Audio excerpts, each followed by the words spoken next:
السلام عليكم وأهلا بكم.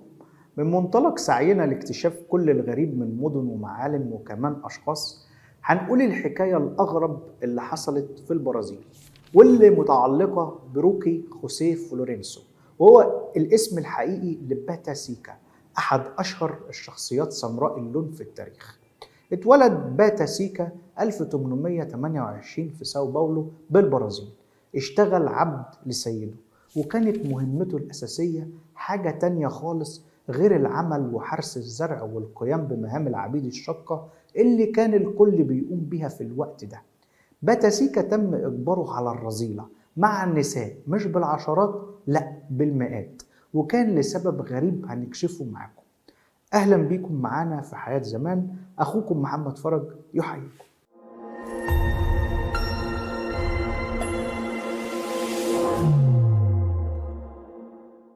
أهلا بيكم مرة تانية. كانت العبودية منتشرة في سلوكبا بالبرازيل بكثرة، والكل كان بيشتري العبيد عشان الأسباب اللي الكل عارفها، من رعاية أغنام وزرع الأرض وغيرها، من نقل المية من هنا لهنا، وتوفير الراحة والرفاهية للسيد الأبيض. فرانشيسكو وهو مالك أراضي في سانت كارلوس اشترى باتا سيكا من سوق للعبيد لما لقاه قوي البنية وعريض المنكبين وإيده كبيرة وسيقانه رفيعة وكلها عضلات، دليل على القوة، وإنه يقدر يقوم بأعمال استثنائية عن العبيد اللي عنده. قرر إنه يسميه باتا سيكا، ودي معناها القدم الجافة، وده لأن جلد رجله من أسفل كان جاف جدا ومشقق من كتر الأعمال الشاقة اللي بيقوم بيها. عايز أقولك إن الاستعباد كان بيتم بخطف البشر من أفريقيا لدول أمريكا الشمالية والجنوبية، ويبيعوهم عشان يشتغلوا في العمل والخدمات الشاقة. وصل 7 مليون عبد اتخطفوا من أفريقيا راحوا للبرازيل بس، ومن أشهر العبيد كان كونتا كينتي، ويمكن بيوازيه في الشهرة بطل قصتنا النهاردة. المهم فرانسيسكو قرر إنه يكون ليه علاقة قوية تمتد لصداقة مع باتا سيكا، وإنه يكون الخادم الأول له والمقرب كمان. كان بيكلفه بمهام ليها علاقة بنقل البريد من مكان للتاني وغيرها من المراسلات بينه وبين الأثرياء الآخرين، لأنه كان بيثق فيه جدا وشايف فيه الشخص الأمين اللي ممكن كمان ينقل أموال، وده بعد ما دربه كويس على ركوب الخيل وإنه يستخدمها تسهيلا عليه وعلى نفسه.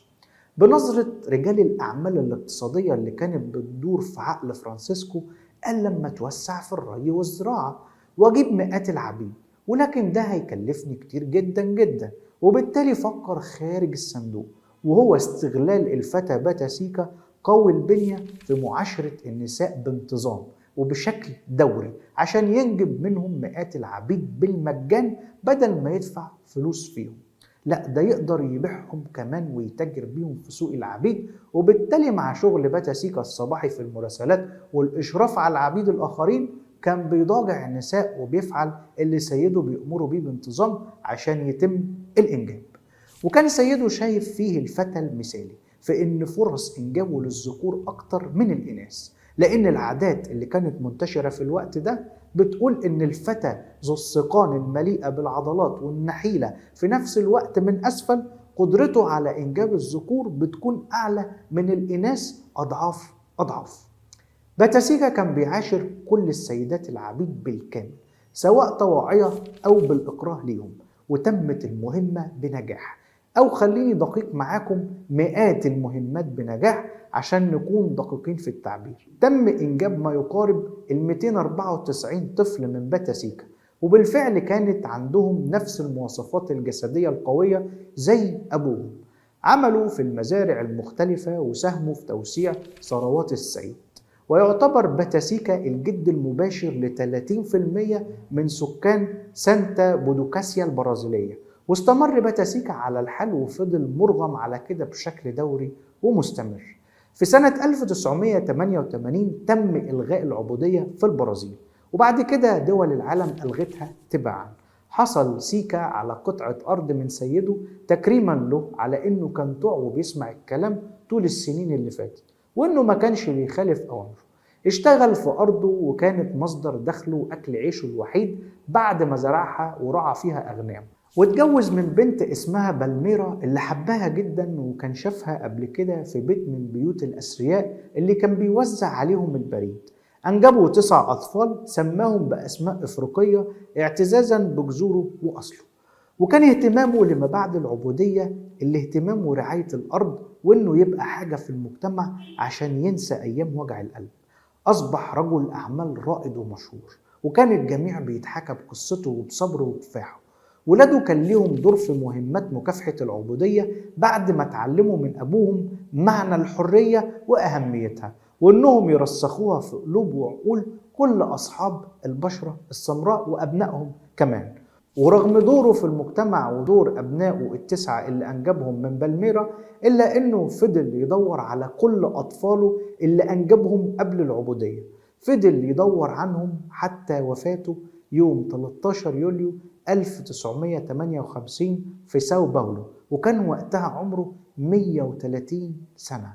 تاريخ باتاسيكا بيشكل جزء مهم من تاريخ البرازيل وتاريخ العبودية في العالم. حضر جنازته شخصيات كتيرة من أثرياء العالم. كمان كان له نصب تذكاري عشان يخلد تاريخه وذكراه، واتسمت معالم أثرية ومستشفيات كتيرة على اسمه عشان يكون حاضر دايما في الأذهان بين الناس كرمز للحرية والنضال الكبير. ما تنساش تقول لنا في التعليقات رأيك في حكاية باتاسيكا، وتدعمنا بلايك للفيديو عشان يوصل لأكبر عدد ممكن من عشاق الماضي. فريق عمل حياة زمان يتشرف بمتابعتكم على صفحتنا على الفيسبوك، واللي وصلت بفضل دعمكم ل1,600,000 متابع. ولو بتشوفونا على اليوتيوب اعمل سبسكرايب ولايك، ولو عجبتكم الحلقة ما تنسوناش في الدعم والشير. سلام عليكم، ونشوفكم دايما على ألف ألف خير.